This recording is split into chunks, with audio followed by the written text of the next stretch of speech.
Hi, my name's Liam Hill and I'm Senior Designer here at Defiant Development. I worked on the original Hand of Fate video game and we're currently working on Hand of Fate 2.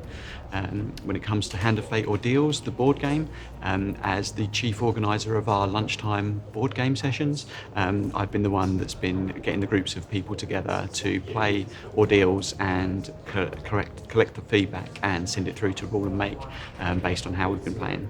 So on both Hand of Fate 1 and now the sequel, I'm involved with the rest of the design team in making encounters that you play through, making the great equipment that you collect and all the cool things that they do, as well as designing the enemies and how they try and defeat you, and the challenge of the individual gameplay bits that you go through.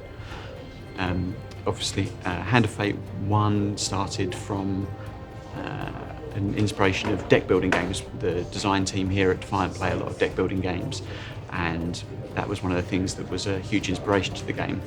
But on top of that, the lore of the game was very much built around the tarot cards, and that's something that you can see in the original game and is going through into Hand of Fate 2 as well. And there are lots of the encounters that we made in the game were inspired by those types of tarot elements. We started off, the very first encounter that we made in the game was a card called the Maiden, who was a character that just appeared and gave you something useful.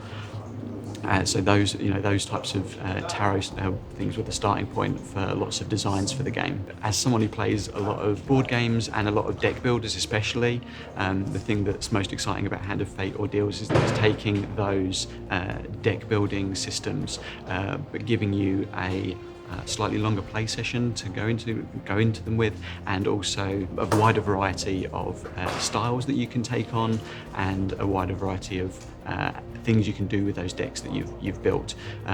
This isn't just a game that has strictly engine building or gathering victory points. There's a wide variety of options that you can play in the game, and that part of that comes from the deck building board games, and part of that comes from the theming and mechanics of Hand of Fate.